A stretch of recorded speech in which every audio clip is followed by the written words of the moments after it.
Okay, somebody asked for a video on how to remember the difference between a joint tenancy and a tenancy in common.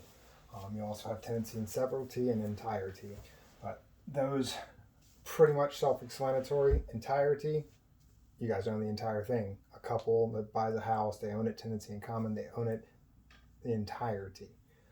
Severalty comes in when you talk about a joint tenancy. So a joint tenancy. My word for joint tenancy is join, because everything in a joint tenancy is joined. I like to use the infinity symbol because to me that just says joined. It doesn't matter how many people join at the same time. If it's a joint tenancy, everything is joined. They must possess the property at the same time and in the same manner.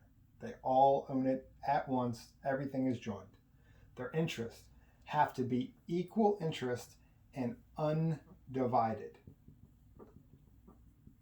What does that mean, undivided? Undivided means everyone owns 100%.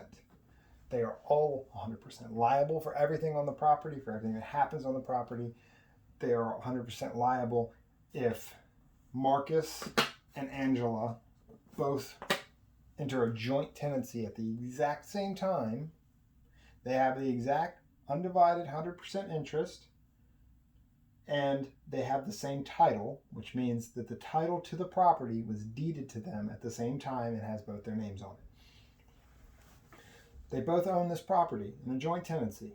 Angela needs money. She takes out a loan for what the property's worth. $100,000 property. She takes out a $100,000 loan. She defaults on that loan.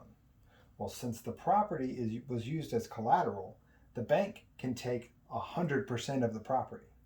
Marcus is just as liable for the loan as Angela would be here. Now, if Marcus was to die, joint tenancy has the right of survivorship. So now Angela owns the entire property in severalty. It doesn't matter if Marcus has got 2 kids that are waiting to take daddy's half of the property when daddy kicks the bucket.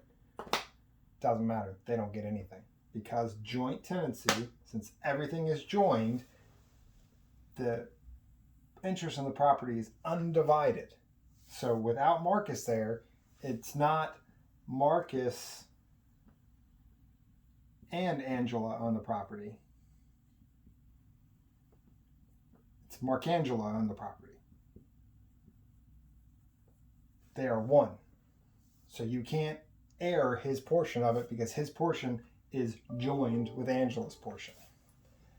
Now, Marcus can sell his interest in the property.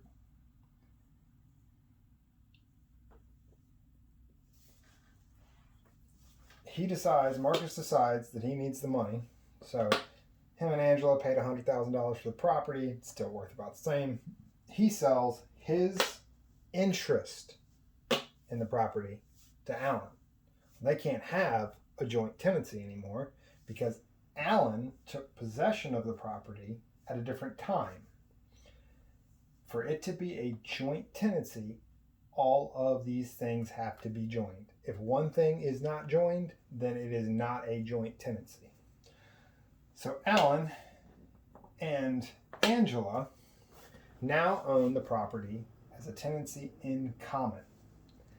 The difference here is that they can have a divided interest in the property. So now we can say that they each own 50% of the property.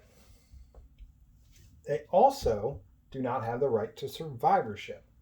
So if Alan dies, sorry, Alan,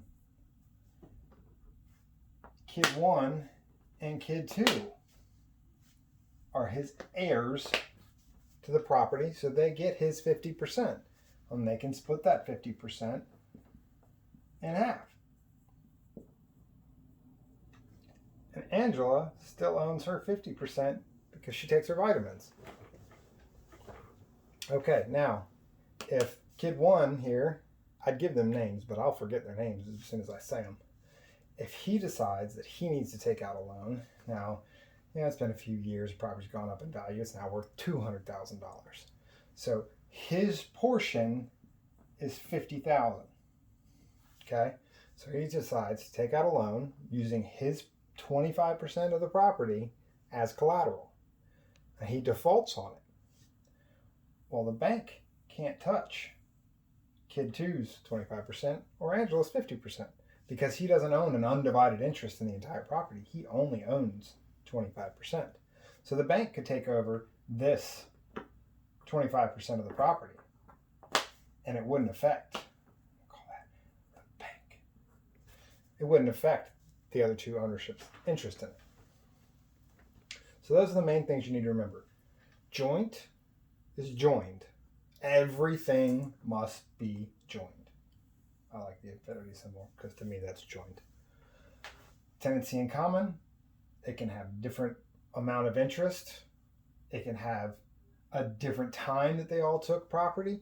You can have, Angela could have owned the entire property and then needed some money, sold off half of it to someone else, and then they sold off their half into 10 different divisions. So they all own a different interest in the property. It can have different titles, obviously, because Angela got hers deeded to her when she bought the whole property. And then when it was split, she deeded half her property to Alan, who deeded his half of the property to two other people. The bank took 25% of it. It doesn't matter. If it does not have these 4 qualities, then it's a tenancy in common. If you have a corporation that takes a property with you at the same time, it will be a tenancy in common. Corporation don't die. So you can't have the right to survivorship if the corporation can't die. Another way I like to remember a tenancy in common is a tenancy in comma. To me, it makes sense. I'm not sure if it will to you, but I'll explain. Let me erase some of this real quick. I don't have a big eraser. I kind of stole this whiteboard from my daughters. All right, so this is a new section down here that we're going to be working with. All right, so my joint tenancy, like I said, I like to use the infinity symbol. And you could really, if you got 4 people in there, you have 4-way infinity symbol. Still shows everything's joined together in the middle. 100%, everyone owns 100%. Tenancy in common, tenancy in comma, you have 2 separate portions. They can be separate. So if you can separate the property into 2 pieces, it's a tenancy in common. Tenancy with a comma. If you can't separate it, it's joint because everything is joined. Hope that helps.